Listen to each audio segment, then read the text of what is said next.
오늘 본문은 아주 유명한 본문이죠. 심지어 불신자들도 예수님의 말씀, 너희 중에 죄 없는 자가 먼저 돌로 치라, 이런 말씀들을 인용하는 유명한 본문입니다. 오늘 주제는 회개하는 자에게 용서하시는 예수님, 그리고 그에게 시작되어지는 새로운 삶에 대한 말씀입니다. 저는 지난 주간 우리 목사님들의 새로운 모임이 있는데 그 단톡에 올라온 어느 목사님의 회개가 제 마음을 굉장히 뜨겁게 했습니다. 이걸 너무 감동이 되어서 제가 프린트를 해왔는데요. 제가 이거 처음에 누군가에게 읽어줄 때 막 닭똥 같은 눈물을 흘렸습니다. 요즘 우리가 예수님의 자취를 따라가자는 말씀을 함께 나누고 있잖아요.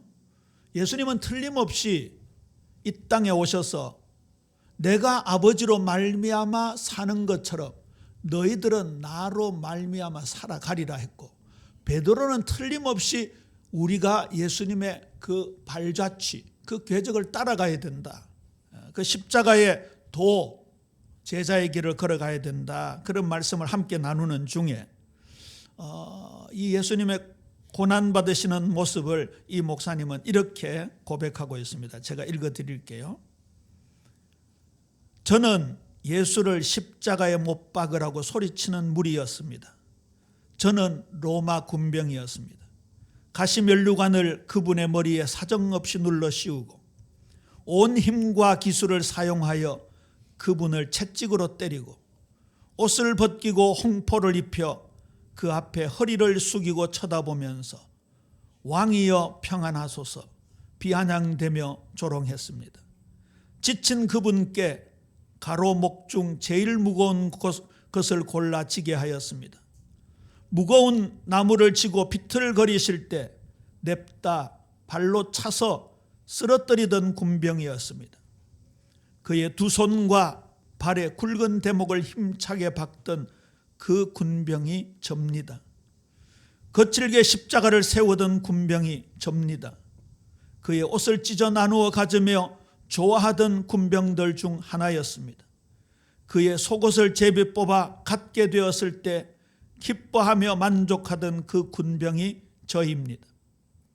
6시간 동안 매달려서 고통 중에 신음하며 죽어가던 그분을 바라보며 병신이라고 놀리던 군병이었고 무리 중 한 사람이었습니다. 그의 부활을 전하던 자들을 박해하던 유대인 당국자요 바리새인이 저입니다. 스데반 집사를 돌로 칠 때 가장 앞장선 자가 저였습니다. 그의 머리를 큰 돌로 힘껏 쳐서 터지는 것을 보면서 재빨리 또 다른 돌을 들어 다른 이들을 밀치고 들어가 또 돌로 내리친 무리였습니다. 그럼에도 그런 저를 그분은 항상 품에 안으셨습니다. 매번 매몰차게 뿌리치고 악을 쓰며 쌍욕을 내뱉었었는데도 그분은 또 나를 안으셨습니다. 이제 눈물로 감사할 뿐입니다. 이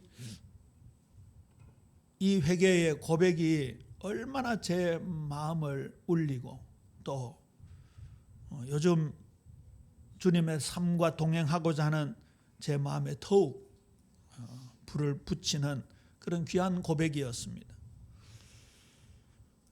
오늘 여기 등장하는 당국자들, 유대인들, 바리새인들이 나임을 깨달아야 합니다.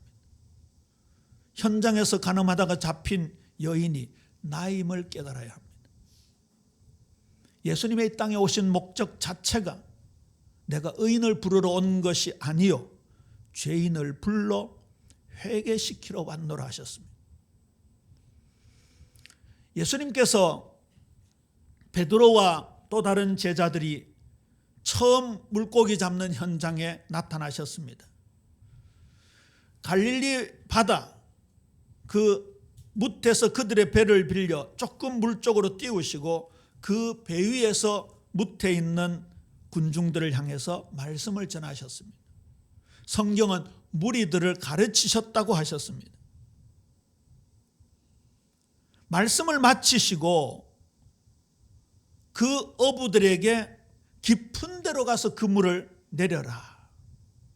그때 베드로가 이렇게 고백합니다.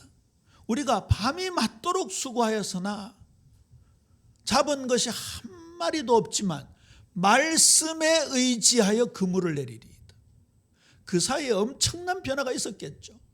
군중들에게 말씀을 선포하시는 그 예수님을 통해서 베드로의 마음은 이미 무너졌을 것입니다. 오늘 우리 사랑하는 성도님들, 주님의 말씀을 듣는 이 시간 마음이 활짝 열리고 주님 앞에 납작 엎드리고 낮아지는 은혜가 있어야 될 줄로 믿습니까? 고기를 얼마나 많이 잡았는지 2배에 가득 채우고 그물이 찢어질 정도로 많이 잡았습니다. 그 장면을 목격한 베드로가 바로 주님 앞에 엎드립니다. 주여, 나를 떠나소서. 나는 죄인이로소이다. 여러분, 회개라는 게 뭘까요? 그 사이에 베드로가 사람을 죽였습니까? 간음을 했습니까? 아마 베드로는 주님의 말씀을 받으면서 지금까지 내가 주인이었구나. 내 이 고기 잡는 실력을 가지고 내 가족들 먹여 살리고 돈 많이 벌어서 내가 평생 호의호식해야 되겠구나. 유대교 신자이기 때문에 하나님을 믿는 사람이었을 것입니다. 그러나 하나님은 그의 마음에 자리 잡고 있지 않았어요.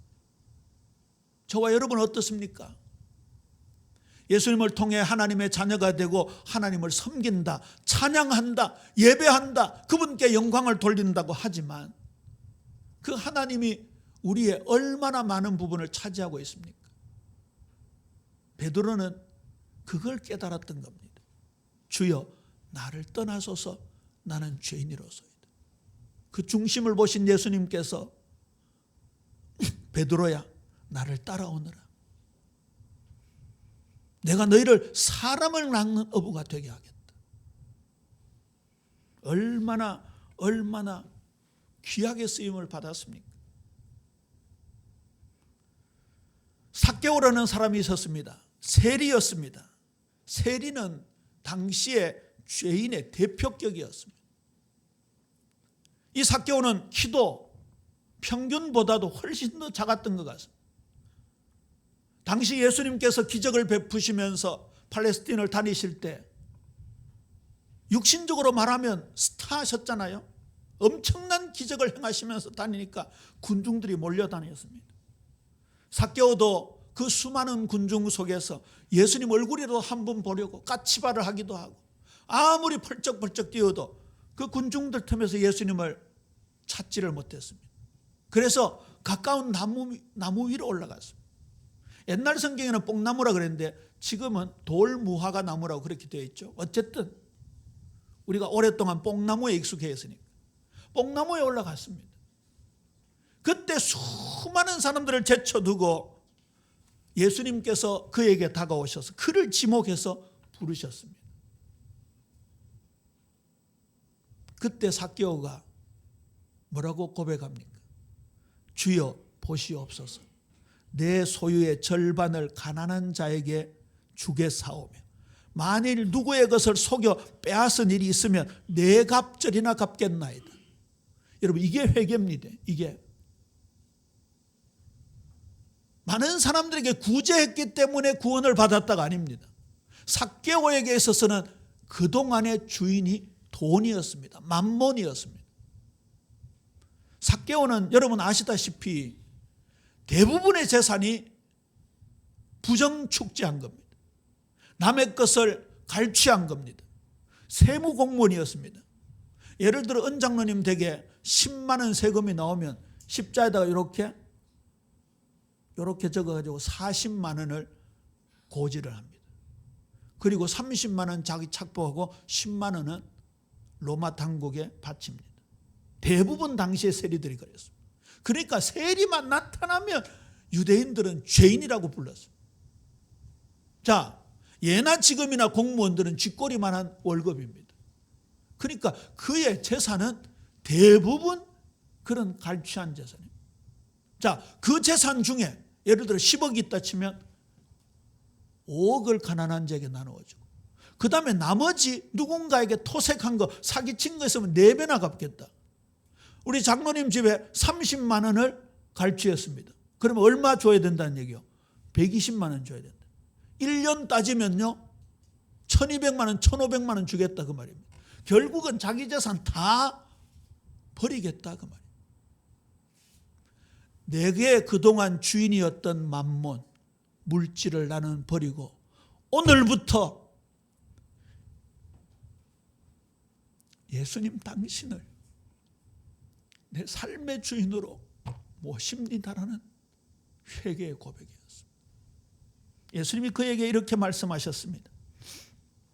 오늘 구원이 이 집에 이르렀으니 이 사람도 아브라함의 자손이미로다. 그 뒤에 중풍병자를 고치시고 또 세리와 함께 지내시는 그런 장면들이 이어서 등장하게 되지. 그러면서 예수님이 하신 말씀이 내가 의인을 부르러 온 것이 아니요 죄인을 불러 회개시키러 왔노라. 저와 여러분이 구원의 축복을 받아야 되는 것 당연합니다. 그 구원의 축복을 우리 삶 속에서 체험하며 누려야 되는 것이 당연합니다. 그러나 회개가 없이는 그 구원의 축복을 우리가 절대 누릴 수가 없습니다.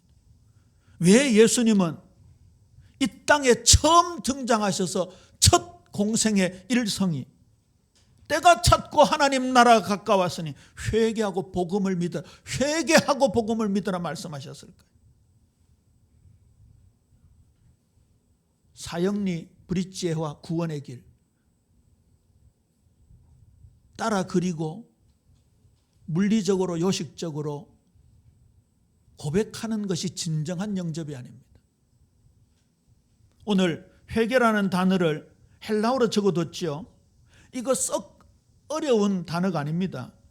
앞에 글자가 미운데 M자 비슷하잖아요. 그 다음에 E 비슷하잖아요. 그 다음에 T 비슷하죠. 메타노이아. 요것만 약간 다릅니다. 메타노이아. 메타라는 것은 초월한다, 더 높다 이런 뜻이고요. 뒤에 노이아는 생각입니다. 내 생각을 하나님의 생각으로 바꾸는 겁니다. 죄의 길에서 하나님께로 돌아서는 것이 회개입니다. 후회가 아닙니다. 돌아서야 합니다. 여러분이 어떤 주장을 가지고 어떤 철학을 가지고 그 길을 가고 있습니까? 경제활동 당연히 해야 되지요. 우리 자녀들 미래를 위해 공부해야지요. 건강을 위해 운동해야 합니다. 그런데 그 방향이 무엇일까요? 방향을 바꾸는 겁니다. 나의 마음을 돌이키는 겁니다. 내 삶을 돌이키는 겁니다. 내 생각을 돌이키는 겁니다. 내가 정해놓은 길을 가는 것을 돌이키는 겁니다. 그러면 특별히 오늘 본문입니다. 예수님께서 현장에서 가늠하다가 잡힌 여인, 율법에 의하면 그 자리에서 돌로 쳐 죽여도 마땅한, 죽임을 당해도 마땅한 그 여인, 그를 예수님께서 결국 용서하셨습니다. 자, 이 말은요, 예수님께서 그 죄를 묵과하시는 게 아닙니다. 간과하시는 게 아닙니다. 예수님은 회개하는 자를 용서하시는 겁니다. 잠언 3장 32절에서 33절에 보면 대저 패역한 자는 여호와께서 미워하시나 정직한 자에게는 그의 교통하심이 있으며 악인의 집에는 여호와의 저주가 있거니와 의인의 집에는 복이 있느니라. 이거요, 구원받은 하나님의 자녀들에게도 적용되는 말씀입니다. 66권 대부분은요 하나님의 자녀에게 주신 말씀입니다. 지난주에 그 말씀 드렸잖아요. 장한나라는 지휘자가 베토벤의 운명교향곡의 음표 하나하나, 악상기호 하나하나, 그게 무슨 의미가 있는가? 아니 뭐 콩나물 땡아리 의미가 있으면 무슨 얼마나 의미가 있겠습니까? 얼마나 베토벤을 존경하고 사랑하고 자기 인생처럼 생각하니까 뚫어지게 그걸 쳐다보면서 해석하고 깨닫게 되면 그렇게 환호하고 그걸 오케스트라에 적용시켜서 연주하면서 그렇게 즐거워한다잖아요. 하나님이요, 이걸 고전 음악의 악보라고 하면 이거 도대체 어떤 악보일까요? 이 세상의 모든 클래식, 현대 음악, 일단 나쁜 음악 제외하고요, 명곡, 가곡, 그런 걸 다 합쳐도 이 하나님의 아름다운 찬양과 66권에 비하면 먼지 한 톨도 안 됩니다.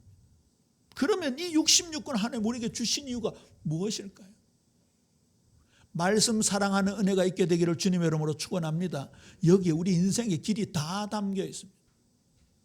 오늘 오후에는 말씀의 검입니다. 성령의 검 곧 하나님의 말씀의 무기입니다.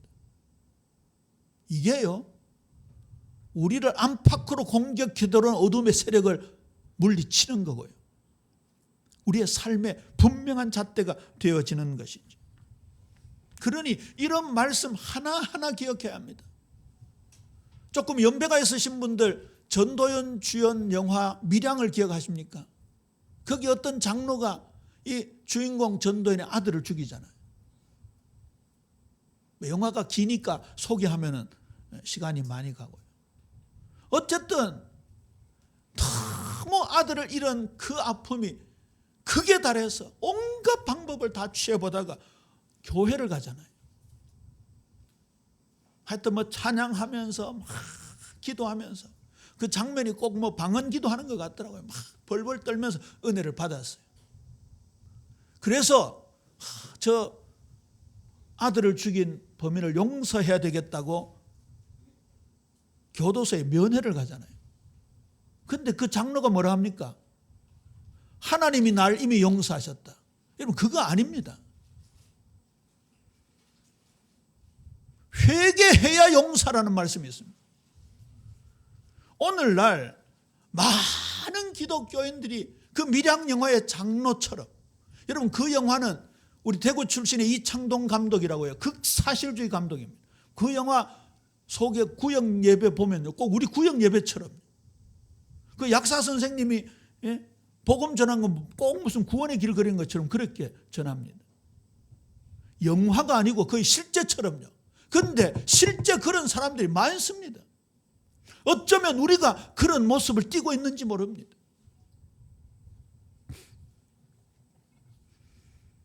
우리가 정말 주님 앞에 참된 회개를 할 때 주님은 저와 여러분에게 그 구원의 축복을 진짜 누릴 수 있도록 하나님이 역사하는 겁니다. 혹시 누군가에게 용서받을 일이 있다면 교회 와서 예물을 드리는 걸 중단하고 가서 사과하고 오라, 이렇게 말씀하셨잖아요. 얼마나 중요하면 우리 주님 예수님이 직접 그렇게 말씀하셨어요.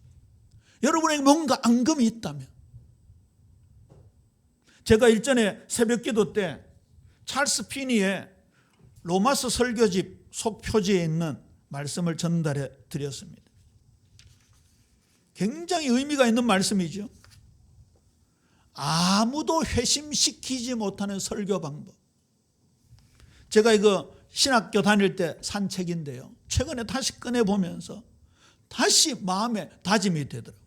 이렇게 설교하면 아무도 회심하지 않는다. 아무도 회개하지 못한다. 첫 번째, 설교의 동기를 죄인을 구원하는 것보다 인기를 얻는 것에 두라. 두 번째, 하나님을 기쁘시게 해드리는 것보다 청중을 기쁘게 하고 명성을 얻기 위해 연구하라. 세 번째, 사람을 많이 모으기 위해 대중적이고 일시적이며 선풍을 불러일으키기 좋은 주제를 선택하라. 네 번째, 중요합니다. 죄를 추상적으로 비난하라. 그리고 당신의 회중 안에 유포된 죄들을 가볍게 지나가라. 죄를 구체적으로 지적하라는 얘기입니다.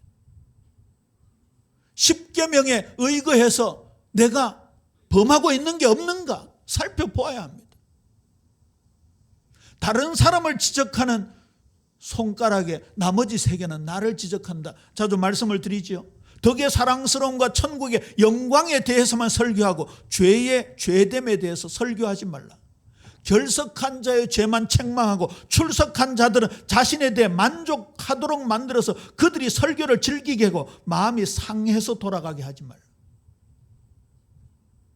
어떤 면에서요, 말씀을 듣고 통해 자복하는 상함이 있어야 된다는 얘기 아닙니까?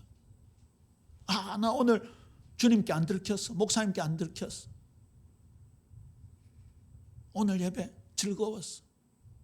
할렐루야. 그게 아니라는 얘기죠. 통해 자복. 아까 도입부의 시편 51편 마지막 말씀을 제가 봉독했습니다. 주께서 구하시는 제사는 상하고 통해한 심령이라. 그게 우리에게 선행이 되어야 된다는 거지. 세상적인 교인들에게 하나님은 너무 선하시기 때문에 설사 지옥이 있다 하더라도 아무도 지옥에 보내시지 않을 것이라는 인상을 주라. 마지막입니다. 어떤 거듭남도 불필요하다는 것을 보여주기 위하여 하나님은 누구나의 아버지가 되시며 인간은 모두 형제라는 것을 설교하라. 찰스 피니. 이분을 통해서 수많은 사람들이 회심하고 그들이 제자로 정착했던 것을 볼 수 있습니다. 찰스 피니의 설교는 화려하지 않았습니다. 미사여구를 사용하지 않았습니다. 진짜 말씀 중심이었어요. 자, 오늘 본문에 율법주의자들이 등장합니다. 오늘 설교 원고에 화살표 해놓은 걸 잘 기억하시길 바랍니다. 이들이 감히 예수님을 시험하여 넘어뜨리려고 했습니다. 서기관들과 바리새인들이 율법 교육과 해석의 최고의 권위자들이었습니다. 그러나 율법주의자들이었습니다. 우리 지난번 요한복음 7장에서 굉장히 인상적인 말씀을 받았잖아요. 7장 19절. 너희들이 모세에게 율법을 받았지 않느냐. 근데 너희 중에 대부분이 율법을 지키지 않는다. 이렇게 반문했겠죠. 왜 우리가 안 지켰습니까? 11조 내라는데 혹시 모자랄까 봐 10배 2조를 드렸습니다. 그렇게 반문했을 수도 있을 겁니다. 빈틈없이 11조를 드리기 위해서 도랑형으로 환산하고 자로 재고 저울로 재고 그렇게 했습니다. 난 살인한 적 없습니다. 난 간음한 적이 없습니다. 그런데 예수님이 이 말씀하셨을까요? 너희 중에 율법을 지키는 자들이 없도다. 어찌하여 나를 죽이려 하느냐. 율법의 핵심 주제가 무엇입니까? 모세오경이 나타내는 바가 무엇입니까? 시편과 예언서가 나타내는 바가 무엇입니까? 예수님입니다. 예수님을 알아보지 못한다면, 그 예수가 메시아임을 알아보지 못한다면 그 율법 지키는 게 아닙니다. 율법의 본질은 하나님의 사랑입니다. 이웃 사랑입니다. 사랑이 나타나지 않는다면 그건 율법의 본질이 아닙니다. 원래부터 계명을 주면서 하나님은 이스라엘 백성들에게 사랑할 것을 말씀하셨습니다. 음행 중에 잡혀 죽음에 직면한 여인도 나입니다. 죄인인 나입니다. 율법을 잘못 적용하는 유대인들 무지한 나입니다. 모세는 율법에 이러한 여자를 돌로 치라 명하였거니와 선생은 어떻게 말하겠나이까. 이유가 요한복음 8장 6절 상반절에 나오죠. 그들이 이렇게 말하면 고발할 조건을 얻고자 하여 예수를 시험함이라. 그들의 깊은 속셈은 예수님을 시험해서 무너뜨리려고 하는 겁니다. 돌로 치라 하면 평소에 사랑하라고 하더니 왜 이 여자를 죽이려고 합니까? 예수님 머뭇하면 아니 모세 율법에 이런 자를 돌로 치라 명했는데 왜 당신은 율법을 어깁니까? 얼마나 교묘한지요. 저는요 여기에 음흉한 나라고 붙여봤어요. 율법주의자, 죄인인 나, 율법의 성경에 대한 무지한 나, 그리고 음흉한 나. 뭐 이게 영화 소재로 나와서 그 정확한 팩트는 알 수 없습니다만 그런 얘기가 이렇게 사실처럼 떠돌더라고요. 검사들이요, 캐비넷이라는 게 있습니다. 캐비넷 아시죠? 철상자. 거기에요, 뭐 여러 방법들을 동원한 조사한 서류들이 있을 거 아닙니까? 이 사람에 대한 서류, 저 사람에 대한 서류, 저 국회의원에 대한 서류, 저 연예인에 대한 서류들 잔뜩 재놓고 있다가요, 적절한 타이밍에 탁 푼다고 합니다. 옛날에 아주 공안 정국 때나 독재가 막 심할 때는요, 상대 정치인이 문제를 일으키는 걸 딱 가지고 있다가요, 여당에 불리하고 정부에 불리하면 검찰시켜가지고 그걸 터뜨리라고 한다는 거예요. 연예인들도 딱 조사해놨다고요. 자기네들 불리한 뉴스가 막 뜨면은요, 유명 연예인들 탁 띄워가지고 여론을 그쪽으로 돌려버린다. 오늘 여기 여인을 데리고 온 율법학자 바리새인들이 꼭 그와 같은 거 아닌가? 아니 어쩌면 이렇게 적절한 타이밍에 현장에서 가늠하다 잡힌 여인을 데려왔을까요? 아니면 사탄이 요놈들에게 딱 맞도록 사람을 붙여준 건 아닐까? 그런 생각을 해봅니다. 거기에 예수님은 이렇게 반응하셨습니다. 예수님의 방법, 하나님의 방법과 해결책입니다. 8장 6절 하반절입니다. 예수께서 몸을 굽히사 손가락으로 땅에 쓰시니. 땅에 글을 2번 쓰셨습니다. 썼는데 7장 7절에 보면요, 그들이 묻기를 맞이 아니하는지라. 지금 계속 예수님을 다그쳐 계속 묻는다는 거예요. 묻는 걸 멈춘다는 말이 아니고 계속 질문한다 그 말입니다. 그때 예수님이 일어나서 이르시되 너희 중에 죄 없는 자가 먼저 돌로 치라 하시고 다시 몸을 굽혀 손가락으로 땅에 쓰시니. 저의 추측이 좀 합리적인지 한번 들어보시기 바랍니다. 이건 적어 놓을 필요 없습니다. 성경에는 안 나오는 거니까. 저의 추측입니다. 첫 번째 땅바닥에 쓰신 글은 율법의 조항이 아닐까 이런 생각을 해봅니다. 왜냐하면 이 유대인들은 율법이 기준이잖아요.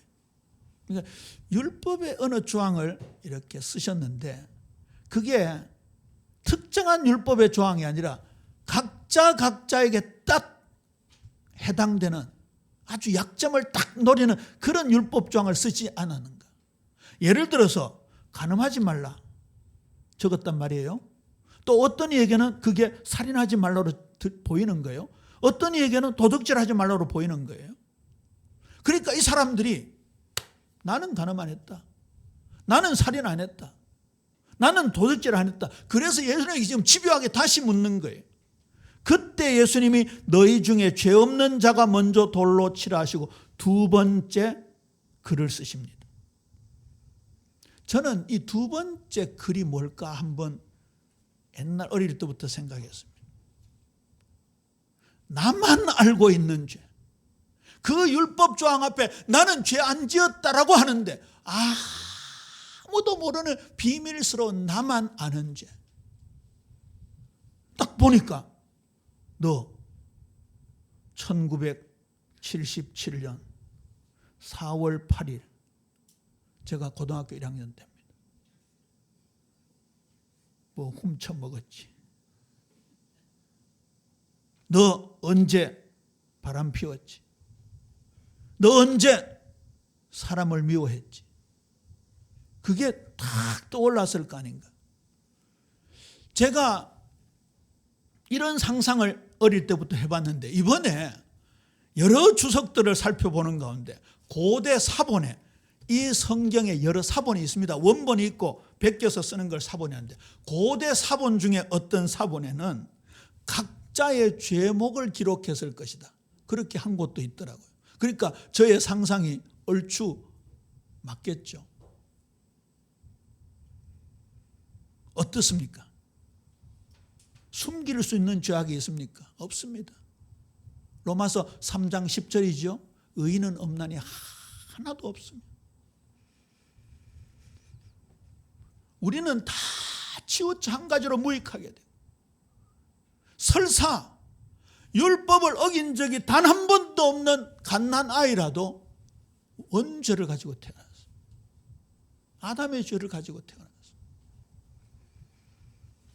그러자 양심의 가책을 받고 떠나는 사람들이 있었습니다. 그들이 이 말씀을 듣고 양심의 가책을 느껴 어른으로 시작하여 젊은이까지 하나씩 나가고 양심의 법에 호소를 한 거죠. 떠나지 말았어야 했습니다. 자신의 죄가 지적될 때 주님 앞에 엎드려야 했습니다.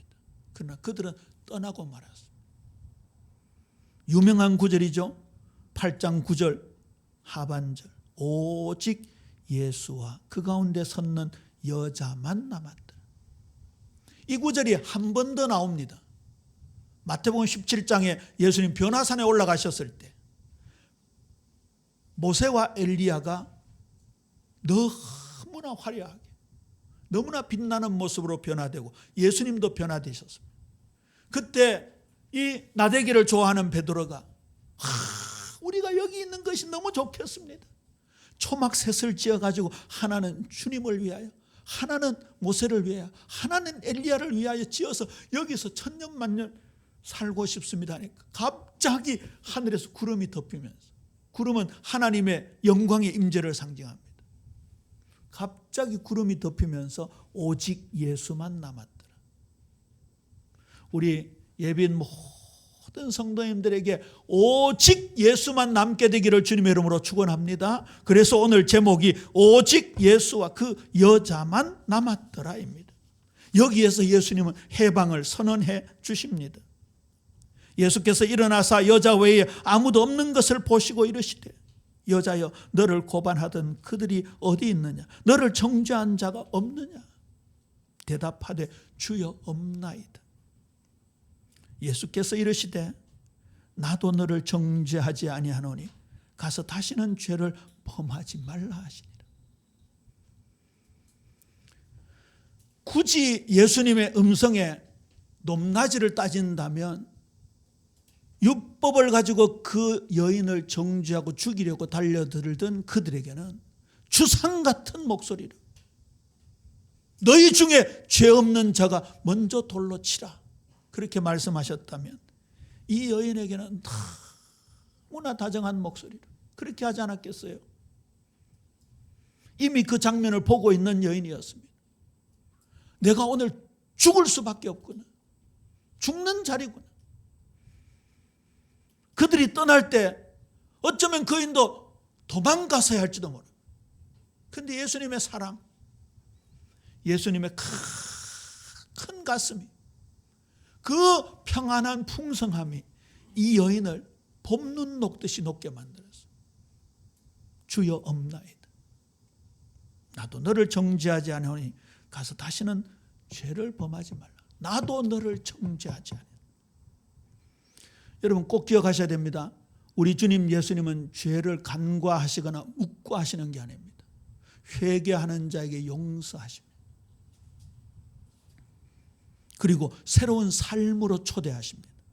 가서 다시는 죄를 범치 말라. 저는 가서라는 것이 되게 다가오더라고요. 사실 주석에서는 가서 이런 것에 별로 의미를 안 두고 있더라고요. 그런데 저는 가서라는 게 굉장히 다가와요. 왜 가서입니까? 삶의 현장입니다. 우리가 용서받았습니다. 우리가 근본 영혼 구원받았습니다.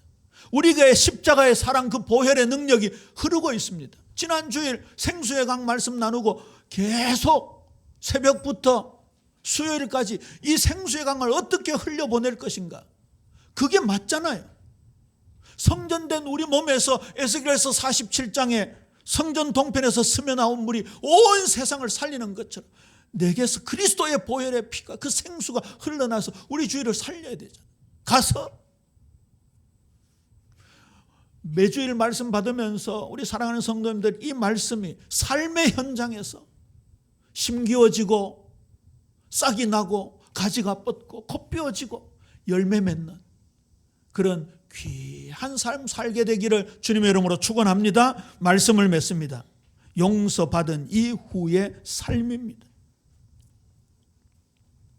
마침 지난주일 결론이요, 에베소 4장 22절 23절입니다. 옛사람을 씻어버리고 새사람을 입으라는 말씀인데, 오늘은 그 연장선상에 있습니다. 옛사람을 벗어버리고 새사람으로 사는 삶의 결론입니다.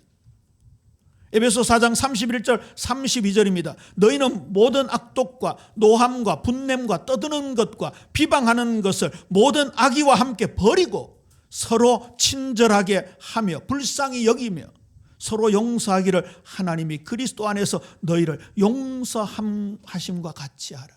보세요. 예수님의 생애가 너희들 삶에 녹아내려야 된다 그 말이에요. 그러면요, 이번 주간에 가셔서 누군가 갈등 관계가 있다든지 앙금이 있다면 먼저 손 내미시기를 바랍니다. 옛날에 최영덕 간사의 고백 찬송이었잖아요. 내가 먼저 손 내밀지 못했고, 그 막 누군가로부터 용서할 수 없는 그런 막 마음에 주님이 그 마음을 주셨다고 고백한 간증하면서 그 찬송을 부르는 장면이 기억합니다. 내가 먼저 손 내밀어요. 내가 먼저. 생명의 빛을 얻은 자로서 어떻게 살아가야 합니까? 다음 주에 나올 말씀입니다. 이어서 이 말씀 하십니다. 나는 세상의 빛이니 나를 따르는 자는 어두움에 다니지 아니하고 생명의 빛을 얻으리라. 우리가 받은 은혜가 값싼 은혜가 아닙니다. 그냥 나 자유 얻었네, 너 자유 얻었네, 아무렇게나 살자, 그런 은혜가 아닙니다. 미국의 빌 존슨 목사님 이런 말씀하셨습니다. 은혜는 죄를 용납하지 아니한다. 오히려 의를 향상시킨다. 은혜는 죄를 묵과하지 아니한다. 오히려 순종을 향상시킨다. 저와 여러분이 이 큰 은혜, 필설로 형용할 수 없는 이 큰 은혜를 받았습니다. 그렇다고 한다면 우리에게 삶의 의가 드러나야 합니다. 죄는 버려야 합니다. 불순종 버려야 합니다. 주님의 말씀에 순종해서 한 걸음 한 걸음 예수 제자로 그의 발자취를 따라가는 귀한 걸음, 평생을 살아가면서 하나님께 영광 돌리는 자리에 이르게 되기를 주님의 이름으로 축원합니다. 아버지 하나님, 은혜를 감사합니다. 저희들에게 이 따뜻하고 풍성하고 영원토록 하나님 자녀로 살아갈 수 있는 이 귀한 용서, 이 사죄의 축복 속에 들어오게 하시고, 이제 가서 다시는 죄를 범하지 말라, 빛으로 살아가라, 소금으로 살아가 말씀 주심을 감사합니다. 우리 예빛 모든 성도님들, 우리 아이들까지, 또 이번에 군대 가는 주영이 정말 군 현장에서 이 사명 감당하면서 나아갈 수 있도록 하나님 성령으로 충만하게 하여 주옵소서. 감사합니다. 예수 그리스도 이름으로 기도합니다. 아멘.